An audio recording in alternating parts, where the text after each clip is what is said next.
Name the Knights in Sherman Oaks, 2-0 on the year, unscored upon, 83 points to the good, and they have not allowed a point.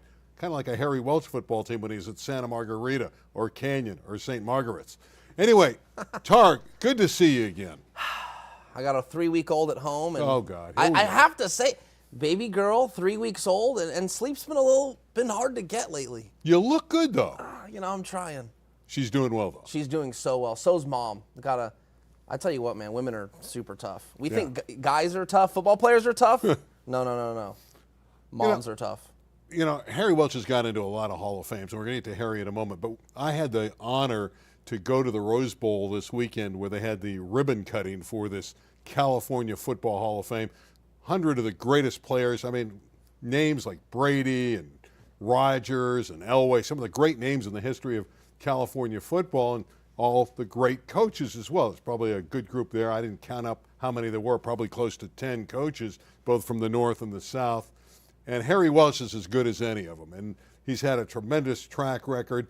What he did at Canyon, I remember he went off one time and won 3 straight CIF titles and won 46 straight games. So it's going to be an honor to talk to him. Can't wait to hear about it. I think that Hall of Fame was much needed. I'm so glad that there's one now in the Rose Bowl. Weren't you there? How great was it down there? It's one of the best displays of a Hall of Fame I've ever seen. And I've been to a few of them. And I've even been fortunate enough to go into a couple of them. But never have I seen a wall like this with the names and the displays, the helmets and the uniforms, and the touchstone. You touch it and the bios and resume come up. It's just sensational. So with that in mind, let's bring in the coach, Coach Harry Welch, who's still in great shape. I still think he should be coaching. Coach, good evening. Good evening, Randy. Tarek, good evening. Always good to talk to you. And you've been in a lot of Hall of Fames. I know the CIF Southern Section has you in the Hall of Fame. What does this one, the California Hall of Fame, mean to you? Randy, I feel like I'm representing every player, every manager, every parent, whoever was involved in my football program. And actually, I feel I'm actually representing all of the other schools, the other coaches. I was so honored to be there with the other 12 coaches from throughout California and the history of California football. But I felt so blessed to represent these wonderful people that have come through my life. But how about all the wonderful people that I competed against and all the other people that have made high school football in California about as good as it is in the nation. So to be the person representing all of them and all of the other coaches, my assistant coaches have been outstanding. And then I've been blessed for 49 years to have a woman by my side, inspiring me and giving me the freedom to do what I've loved. Cindy Welch has been my rock, my inspiration, and all these other men. It's been about as wonderful of an honor as I could possibly have. And I have to thank the Rose Bowl Legacy Foundation and then the National Football Hall of Fame, and especially the CIF. This has been wonderful, and the honor doesn't get any greater than it was here. Harry, it's a simple question. Do you feel like you were called to coach young men? It just happened. It may have been. Tarek, I've never thought of it that way. I was walking down the street. First of all, I had coached baseball the season before with a great coach by the name of John Becker at Crespi High School. He asked me to coach on the baseball team, and I had this skinny little catcher that I thought I did a great job. His name was Rick Dempsey. And I realized that maybe it wasn't so much me. And over the years, I really believe that it hasn't been so much me. It has been the incredible men and women that have come to my life. So maybe in a way, I was called to take all of these wonderful people and give them an opportunity to do what they had a passion for and perhaps help mold and change their lives. And truly, I love each and one of them and their families. I know Lattiser was great up north and won 151 straight games, but I want your honest opinion. Is Harry Welch the greatest high school football coach in the history of California? Not even close, but thank you very much for putting me even in that conversation. And I was very honored to have been on the field in 2006 in the very first state championship in 99 years against the true legend, Bob Lattiser. He's probably the greatest high school coach in any sport in history, but you beat him head to head. That one night, we were better. But I've been on the field with so many great teams and played against so many great teams and coaches, and I would never say that I was better than they were and are. But what a memory and what a ride it has been, and I wouldn't trade it for anything. Coach, I'll just say one quick thing. I know Randy wants to get this show where it needs to go, but I got to tell you this. We think you are the best high school football coach in California. However, off air, we decided the best looking high school football coach in California is Kevin Rooney, and I'm sure you'd agree. You know, I love Kevin Rooney, and he always, first of all, he doesn't age. I've known him for 40 years, and I think he's probably 50 years old now. And what an awesome coach. And last Saturday, I got to meet his daughters. And the only thing I knew, aside from them being beautiful, is they got their looks from their mom. Sure. But no, Kevin, honestly, Coach Rooney is a great coach and a man of honor and dignity. Truly a privilege and an honor to coach against him. Yeah, I think Kevin Rooney missed his calling, though. He should have been a model. But other than that, he had a heck of a career. And like you, he's going into the California Hall of Fame, High School Hall of Fame in the Rose Bowl. It's phenomenal. Coach, great to see you again. Stay healthy. You look great. You're in great shape, and we'll talk to you down the road. I would like that very much. All the best, both of you. Thank you and good evening. All right, thanks. Class act. You took the words out of my mouth, man. It's fantastic. I think that's probably maybe one of the best things to take away from a Hall of Famer per se is just usually the way they carry themselves, and Coach Harry Welch is one of those. All right, let's talk a little high school football. We'll get to last week's game. Mater Dei, the number one ranked team. They went to Utah. They easily won. They hammered a team from Bingham, Utah, blew them out of the building, and they won handily. So that was not shocking. Then we go to St. John Bosco, our next team. They had a great game. The St. John Bosco game was the bigger game because they had to play St. Thomas Aquinas in Florida, and that's the last team from out of state that has beaten them. I think when we look generally, the score was 20-7 in that game. Usually when California teams play out-of-state teams, generally the California team wins. Didn't happen with Long Beach Poly and Bishop Gorman last week, but hey, sometimes those are outliers. Corona Centennial bounced back with a nice win over a Trinity League school. Really, really impressive. Corona Centennial, remember, they'll go 4-1, 5-1, and their only loss will be to that Mater Dei team in week 0. And it was only a touchdown difference with about 4 to go in that game. That's Harry's old school, Santa Margarita, and a good win for Centennial. Hatcher again, Cornell Hatcher, the tremendous running back of Centennial, well over 100 yards. Our next game we'll talk about briefly is Orange Lutheran. They got a victory over Concord de La Salle, a fabled program from up north who had won the 151 games long ago in succession. Orange Lutheran is, I don't know about a sleeper, but I think a real contender in the Trinity League. That's a team, only 3 seniors start on that team. All juniors, including TJ Lateef, their quarterback. Sierra Canyon with a nice victory. Now, that's a football team that's really coming on. They knocked off a solid club at Oaks Christian. That's right. This is a good win in a good rivalry game. You know, that game wasn't, 30-14. You're like, oh, okay, might have been an okay game, a couple touchdowns. It was far.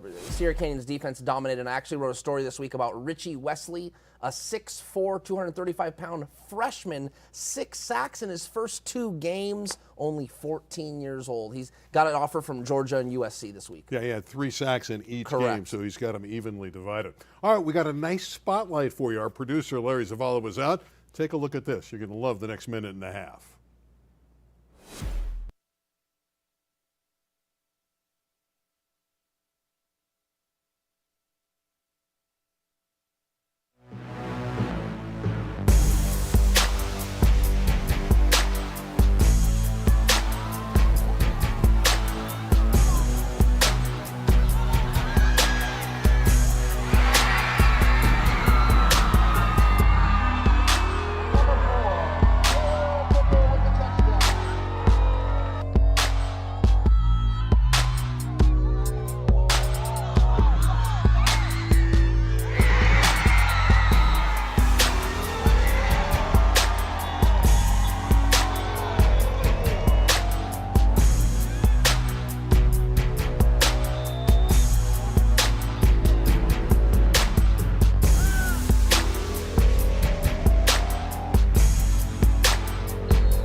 Win in that one for Whittier Christian falling to Western Christian. So Western Christian got the big W. Another game of note from last week was Pacifica of Oxnard handling St. Bonaventure. Those are 2 fine clubs. And this score is impressive for Pacifica. That was the bragging rights for Ventura County. And not to mention a public versus private, right? Those are always fun games. We also had Notre Dame play Birmingham, and I was there for a while. And Intersectional left. game. Yeah, it was an intersectional, and it was a blowout fast. I left when Notre Dame went up 20-0. It ended up being 41-0, and just an impressive display. And we'll talk to Coach Yabu and his star quarterback. The score needs to be flipped around there, but Notre Dame won 41-0, and Evan Yabu's off to a hot start. And I know anytime you are a new coach, there's so much to learn, so much to teach, and if you can start off 2-0, it almost doesn't matter who you play. And I'm going to make a bold prediction. They're going to win this week Yeah, against Crespi. they're going to go 3-0, man. Yeah, all right, let's get them in here, man. Crespi got hammered by Garfield last week, 41-0. So yeah, boy, that's really a bold prediction. It's going to be safe, yeah. They're not yet though. Notre Dame in the top 10 in the SB Live top 10. They got to earn that. They got to earn that. Let's take a look at it. The top 5 are pretty much the teams we discussed, starting with Mater Dei and St. John Bosco. As we look at these, and then Corona Centennial at number 3. You've moved Orange Lutheran up. Yes, that's, again, I kind of just mentioned Orange Lutheran. By the way, I'm not saying De La Salle's the juggernaut they used to be, but you go on the road and you beat De La Salle by like 3 or 4 touchdowns, you're probably a pretty good football team. So Orange Lutheran beat Sarah Gardena very, very handily in week 0. They go up and beat De La Salle in week 1. I really like their team, all juniors under Rod Sherman. Mission Viejo will play Long Beach Poly That'll be tomorrow. a great game tomorrow night. That's where I'll be, at Veterans Stadium. Jay Sarah, obviously Trinity League. And then the other team down there, Rancho Cucamonga, really, really good team. I would even argue the Baseline League, watch out. That Baseline League from top to bottom might be better than the Mission League this year. How surprised were you? And we're going to bring in Evan Yabu and his quarterback, Steele Pizzella. But how surprised were you with the 41-0 score for Notre Dame, Sherman Oaks, over Birmingham? That was surprising to me. I actually thought the game would be a lot closer, and I wouldn't have actually been stunned if Birmingham won the game, because I know they're so strong, they're defending city champions. Hey, why not? You know, they've won it 3 times in a row. Now, I know that's the city section, kind of a different beast of the southern section. However, 41-0, I was not expecting that, and it's more of a credit to Evan Yabu and what he's doing in Sherman Oaks. I disrespected him, though, by walking out, right? It was 20-0 when I left. Yeah, that's maybe that's more confidence. I wanted to beat the traffic. The game was over. Let's bring in Evan Yabu and his player. I hope is Steele coming along, Coach? Is he going to be here? He should. You know, Okay. Could be some technical difficulties. Yeah, he's probably practicing throwing out patterns right now. Coach, congratulations on the 41-0 victory. Congratulations on 83-0 through 2 games. I know you came over from Thousand Oaks. There's Steele. I know you had great success at TO, but are you surprised that you come out of the gate the way you have for the Knights? It's a great question. First, I want to say thank you, and thank you guys for having us on. Very much so. And I would say, yeah, there's definitely a little bit of a surprise element in, you know, coming out and having as hot of a start as we've had. You know, we're definitely in acknowledgement that we're going to see some Titans on our schedule this year, and we know that a lot of our most difficult games are definitely to come. However, to start off with a couple of wins and just gain a little bit of momentum feels good for our program. Steele, welcome on. Hey, how have the first 2 weeks been for you at quarterback? You know, new school, new friends, new campus, new everything, right? But you seem to be handling it just fine. Talk about getting comfortable at Notre Dame.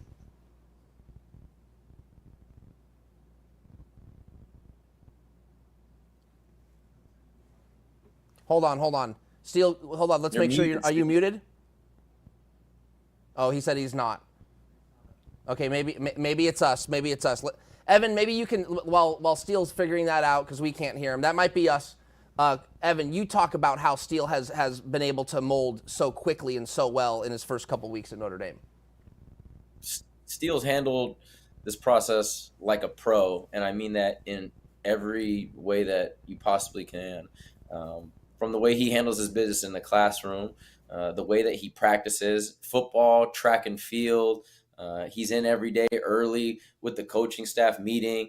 This guy meal preps every single meal and counts every calorie he eats. Like, you know, sometimes we got to encourage him to go on and just be a kid and like go to the movies and, you know, relax a little bit. But in terms of the transition, you know, he's handled it with a ton of grace. And again, like a professional, this guy is dialed.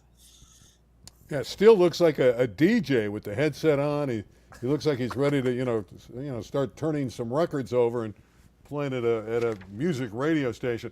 Coach, I was impressed with how quickly you got the ball out of Steele's hands and got it to the receivers, and how fast your offense was, and how you kept Birmingham off balance. Is that something you want to do? Have a quick tempo offense? It's definitely one facet that we want to be able to do and have the ability to do.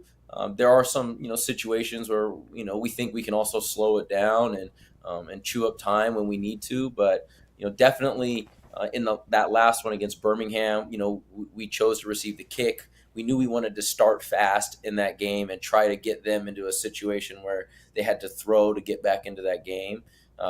Just like you guys, right? We were very, you know, aware that they had a very legitimate running game. Or, you know, that sophomore back 21 scared us on film, and, you know, we knew that they had a really dynamic receiver DB. So the start was important, and it's definitely the speed and the tempo is definitely something that we want to have the capacity to be able to do. Evan, we know about Steele. Talk to us, give us some names. You know, people that are watching this show, give us some names if they ever get a chance to watch a Notre Dame game, or just right now. Who are some players that have been making some key contributions to this hot start? Definitely. You know, one that you can't not mention when you mention Notre Dame is Brandon Bryant. He's our only first team All-Mission League returner. I think he just brings a different level of energy and intensity to really everything that we do. Certainly our practice atmosphere, definitely our defensive unit. Another one would be Ericus Pajunas. He's had 200-yard games to start the season off. He's a pitcher committed to Michigan to pitch. We're over here trying to sway him to play college football, but the guys that like Steele, he's a pro. The first day he ever came out, he's the kind of guy that picks up all the footballs after practice, puts them in a bag, and makes sure they get back to your office. Those two guys, I would say, and both are seniors, are very, very impressive and a big part of the hot start. Coach, you're a huge favorite tomorrow night against Crespi, but I know from years gone by the Crespi-Notre Dame rivalry really is as good as it gets in Southern California. So are you a little concerned that it's been a little bit too easy for your team? And I know you should have a manpower advantage tomorrow, but hey, maybe your team won't take Crespi, for what they are, a competent football team, or they might undersell the Celts. Your thoughts? It's a well-coached squad, you look at them on film, and listen, defensively, they're bringing pressure. They're bringing exotic pressure, stuff that we haven't seen and stuff that we need to certainly see and experience before we face some of the Titans that we're going to see this season. Offensively, their offensive coordinator, Brian Bennett's a long time CFL. I even think he bounced around in the league a little bit, player. So, what they're doing offensively is multiple, and they're in and out of all these different formations. And, they're going to force us. They really forced us to prepare hard this week. So, I hope that our players know very much so that Crespi should not be taken lightly, nor should any opponent that we play, but we certainly aren't overlooking them or anybody. Well, I like your chances. Congratulations on a phenomenal start. It was good to see Steele. Would have liked to have heard from him, but hey, he looks good anyway. So, Coach, best of luck going forward. I'm sure you'll have great success tomorrow night, and we hope to talk to you down the road. Thank you very much. Appreciate you guys. Thanks for having me. Have a great night. Our pleasure. Now, I think he's got it going there. I was impressed with them last week. They needed a change over there, man. It's Joe McNabb's a good guy, and he was under Kevin Rooney for, I think it was 39 years. Then he took over the reins for 3 or 4 seasons. I think it was 2 or 3, actually. And then they just needed someone fresh, someone with energy. Boom. Evan Yabu. You got it. Yeah, man. Looks like a yoga instructor, doesn't he? Some great performances last week. Sammy Silva throws 8 touchdowns for Culver City. Well, this game was crazy, 72-63 over San Jacinto. And San Jacinto, Malachi Brown, their running back, had 285 and 5 touchdowns in the loss. And there's Jake Garcia of Baldwin Park, passing for over 300 yards and running for 117 and a couple scores in the victory over El Monte. We'll move forward. We have other impressive performances. There's the Garcia Baldwin Park material. And again, Jake Garcia was outstanding in that game. Let's move ahead.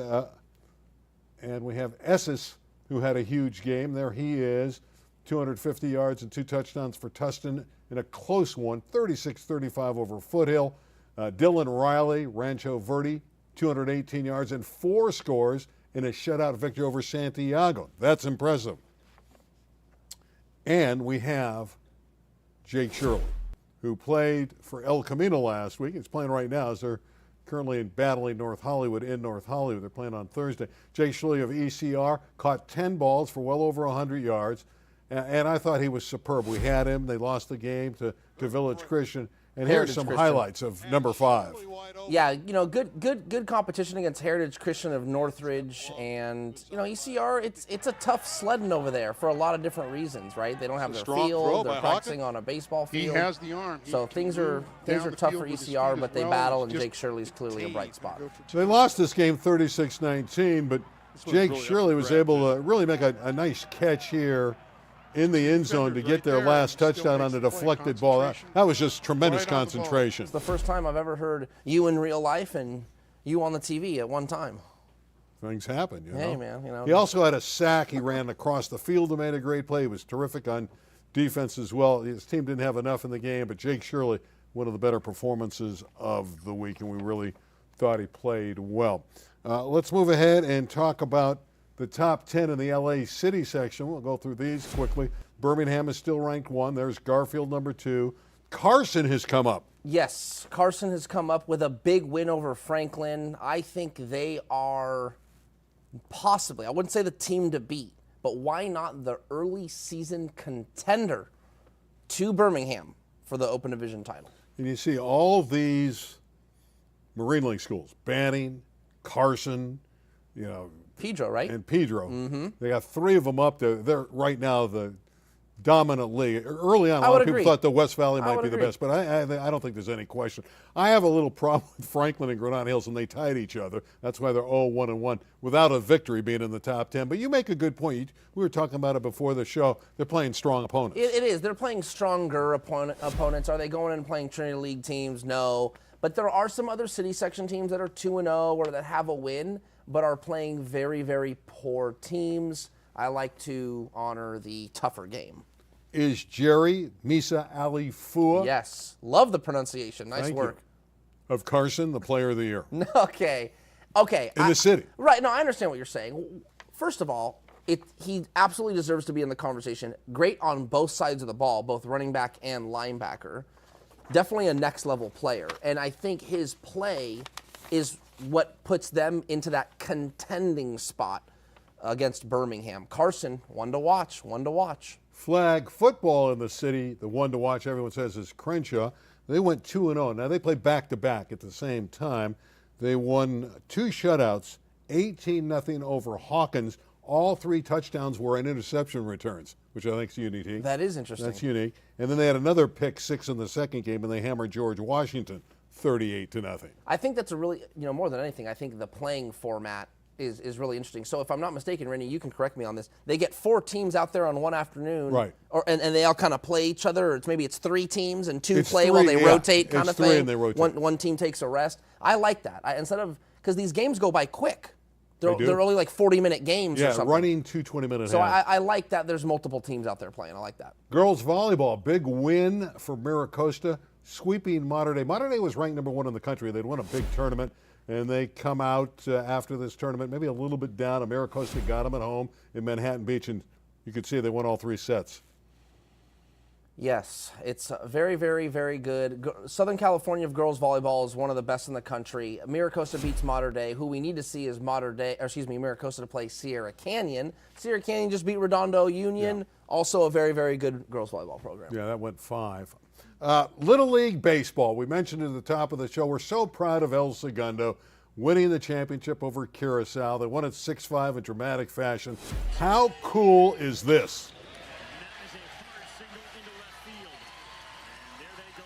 The boys from El Segundo played tremendous baseball, didn't they? I thought we were going to see the walk-off. We will. Just the highlights? Oh, okay. Well, Lappy gets so many hits, it's ridiculous. I was saying Lappy might be the most popular 7th grader in the country right now. And I think he's only in 7th grade, unless you know it different. That sounds right to me. I don't think he's well, in there it 8th is. grade. There's your walk-off. There's the walk-off. For such an accomplishment to be won off one swing of a bat, that's pretty cool. I think, I've always wondered this, Randy, and we got a couple minutes here. Let's not get in a rush here. Would you rather win a championship via a walk-off home run, a buzzer beater, or maybe a catching touchdown in the end zone?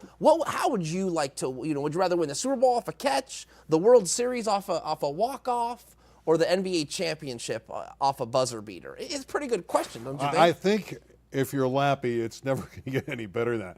Not only to win a championship, he won a world championship. Yeah. Because to me, I would say what he did is the ultimate. To me, that's the best tournament in sports. I know the NCAA tournament is great, but this is a worldwide event. And when I was following it when I was younger and actually worked the San Bernardino feeder, which was the regional into Williamsport at one point, there were 7,000 plus teams in the tournament around the world. So to me, that's the best tournament in the world. Speaking of All-Stars, there's going to be an All-Star City football game in December. Our friend Chuck Price is going to stage it at Birmingham. Every school in the LA City section will be represented. That's fantastic. I think anytime you can get an all-star game together, it's fun, it's light. You hope no one gets hurt. I think it's great. When was the last time there was a city section all-star game? Do you know offhand by chance? I'm sure the Daily News all-star game. Long time. I know there hasn't been one when I was there, so we're talking at least 10 or 15 years. It wasn't an exclusive game, but they had a lot of city kids in the Daily News all-star game. Fair enough. You're going to be Mission Viejo, Long Beach Poly. Correct, Veterans Stadium. I'll be at Long Beach tomorrow. Yeah, I'm going to a college game this week. Sorry. Where are you going? Cal Lutheran. Oh, Cal Lutheran. Okay, Yeah, that'll be Cal fun. Lutheran, Who they playing? Southwestern of Texas, the Pirates. Oh, okay. A little out-of-state team. That's Yeah, cool. Cal is a 3-point favorite. I don't know. They have lines for Division III No, football? I Okay. El Camino. You wrote an article? The Yeah. Field. Yeah, we'll see, man. I'm Congratulations. Great article. Oh, thank you. I'm not holding my breath.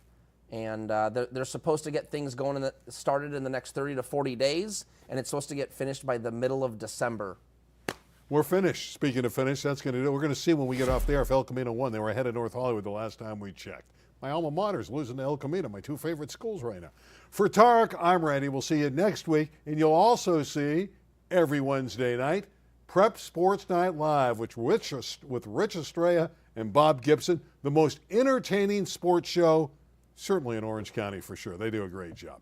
All right, Tarek, we'll see you next week. You never answered my question. Which one? Walk-off, buzzer beater, or touchdown catch? Come on. I said a walk-off home run So you walk off, okay. in Little League. Oh, in Little League In specifically. Little League. That would be the I'm ultimate. a big basketball guy, but I think We're done. We're nothing gone. beats the walk-off. Nothing I beats think the that's walk-off. pretty That's as good as dramatic. it gets. Yeah.